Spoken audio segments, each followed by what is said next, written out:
Yes hello everyone. सो जो next अपना topic रहेगा आज की क्लास में वो अपन समझेंगे इम्पॉर्टेंस ऑफ पैथोलॉजी। पैथोलॉजी के बारे में जैसे कि मैंने आपको पहले भी बता दिया कि ये जो मेडिकल साइंस है उसके अंदर पैथोलॉजी के बहुत सारे एडवांटेज है ना। और पैथोलॉजी के अपन ने ये भी पढ़ लिए थे कि हाँ भाई पैथोलॉजी के 4 एस्पेक्ट्स रहते हैं। उसके माध्यम से अपन किसी भी बीमारी का क्या कर सकते हैं, पता लगा सकते हैं कि how the particular disease happen by that what cause, है ना। एंड साथ ही साथ में अपन ये भी पता लगा सकते हैं कि हाँ भाई इस पर्टिकुलर बीमारी का ये नेचर है तो इस नेचर को कैसे इसका सॉल्यूशन निकाला जाए, ठीक है। जिसमें अपन ने clinical pathology versus normal pathology के बारे में अपन डिफरेंस समझ चुके थे। आज के इस क्लास में, ठीक है, आपको मैं एंटायर नोट्स भी दूंगी। तो अपना जो आज का टॉपिक रहेगा ना डियर स्टूडेंट, वो रहेगा that is what the importance of pathology. अब देखिए पैथोलॉजी के बहुत सारे इंपॉर्टेंट है, ठीक है। फिर द नोट्स तो याद रखिएगा कि जो one of the most important pathology का इम्पोर्टेंस है वो ये है कि ये जनरल नॉलेज प्रोवाइड करता है, ठीक है ना। जनरल क्या प्रोवाइड करता है, that is what the general knowledge provide करता है। कि नॉलेज भी आखिर ये किसकी प्रोवाइड करेगा कि हाउ डिजीज़ आर कॉज्ड, ठीक है। कि किसी भी कारण किसी भी डिजीज़ का आखिर कारण क्या है उसको बताने के लिए pathology one of the most important कि यस ये इसका कारण है। जैसे कि एग्जाम्पल अपन डियर स्टूडेंट पढ़ते आते हैं, ठीक है। आपने सभी ने पढ़ा होगा कि जो ओबेसिटी है ना वो अपने आप में रिस्क फैक्टर है। ओबेसिटी अपने आप में रिस्क फैक्टर है कि यस वो क्या कर सकता है, किसी भी पेशेंट को डायबिटीज़, ठीक है, डायबिटीज़ मेलाइटस कर सकता है।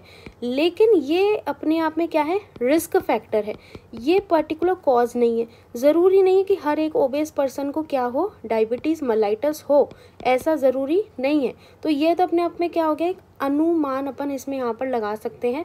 लेकिन जब अपन बात करें कि हाँ भाई जो बीटा सेल्स हैं किसके, ऑफ पेनक्रियाज के, ठीक है, किसके, ऑफ पेनक्रियाज के, अगर उनमें क्या होता है डियर स्टूडेंट, उनमें अगर डिस्ट्रक्शन होता है तो ये वन ऑफ द कन्फर्मेटरी, ठीक है, ये वन ऑफ द कन्फर्मेटरी क्या बनता है, कॉज बनता है।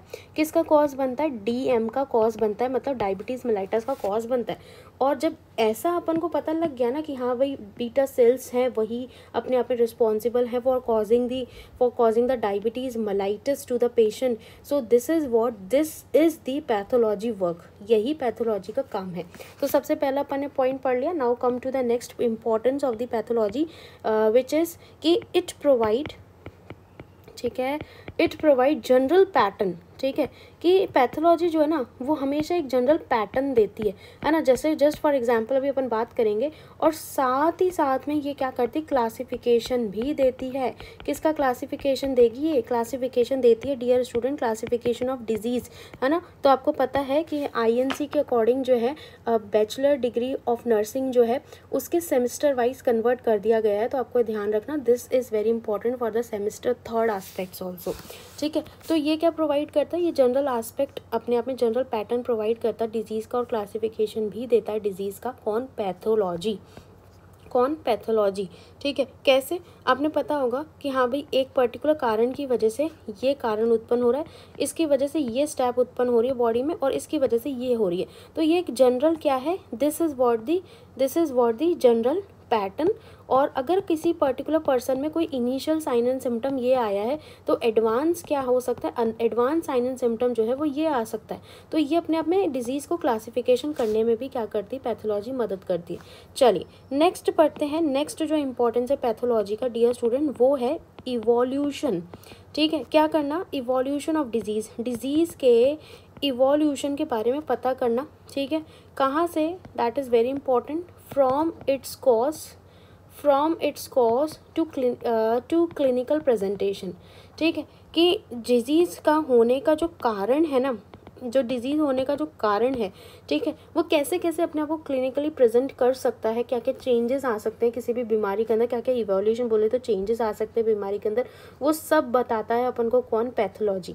चलिए सो ये अपने 4 इंपॉर्टेंट पॉइंट हो गए, ये शॉर्ट नोट में आपके एग्जाम में आ सकता है, ठीक है। साथ ही साथ में हाँ ये this is the 4th point, ये 4 अपने पॉइंट हो जाएंगे अब, ठीक है। This is the 4th point. साथ ही साथ में ये क्या करता है, साइन एंड सिम्टम भी बताता है, ठीक है। साइन एंड सिम्टम्स बताता है किसका, ऑफ डिजीज़, कि पर्टिकुलर बीमारी में यही साइन एंड सिम्टम्स होंगे, इसके अलावा और कुछ नहीं होगा, है ना। तो अपन क्या करते हैं भाई, जब अपन को किसी भी बीमारी के साइन एंड सिम्टम का पता चल जाता है ना, तो अपन कन्फर्मेटरी डायग्नोसिस बना देते हैं। क्लियर हो गया। तो वो भी कौन बताता है सॉरी, वो भी कौन बताता है, पैथोलॉजी ही बताता है। साथ ही साथ में जब ये नेचर बता रहा है बीमारी का, तो ये बीमारी का स्प्रेड भी बताता है कि कौन सी बीमारी किस हद तक पहुँचेगी, क्या ना क्या क्या साथ साथ में क्या क्या प्रिकॉशंस भी लेने पड़ेंगे उस बीमारी को रोकने के लिए। ठीक है, तो ये भी अपने आप में किसके अंदर आता है, that is what the pathology के अंदर ही आता है। पैथोलॉजी का मतलब यही नहीं होता कि कारण का पता लगाना, बल्कि कारण का पता लगाने के बाद में तो ये साथ ही साथ में उसका स्प्रेड, उसका प्रिकॉशन भी बताता है ना। एंड साथ ही साथ में और क्या इंपॉर्टेंट पॉइंट हो गया मैम, तो याद रखिएगा, it know the different discipline. ठीक है, ये अपने आप में एक डिफरेंट डिसिप्लिन को लिए हुए है, जिसके माध्यम से अपन क्या करते हैं, पैथोलॉजी को और भी ज़्यादा बेहतरीन से बेहतरीन बनाते चले जाते हैं और बीमारियों का बहुत सटीक रूप से पता लगाते हैं कि हाँ भाई ये बीमारी पर्टिकुलर इसकी वजह से होती है। तो it know the different discipline that make up pathology, yes.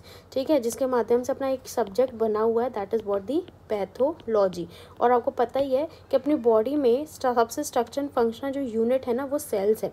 तो सेल्स में जो भी क्या आते हैं डियर स्टूडेंट, चेंजेस आते हैं, तो वो चेंजेस का पता लगाने वाले जो होते हैं वो पैथोलॉजिस्ट ही होते हैं।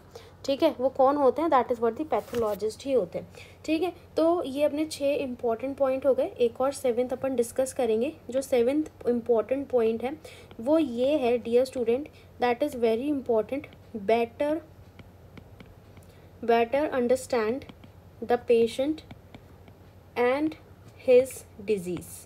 ठीक है, तो पैथोलॉजी ने ना पूरी कमांड पकड़ रखी किसी भी बीमारी के होने की, साथ ही साथ में उसके कारण का पता लगाने की, होने की या फिर कारण का पता लगाने की एक ही बात है, साथ ही साथ में उसके स्प्रेड की, और साथ ही साथ में उसके प्रिकॉशंस की, और क्या क्या चेंजेस किसी भी पेशेंट के अंदर आ सकते हैं उसके बारे में भी बताने की। सो this is the importance. I hope आपको ये क्लियर हुआ होगा।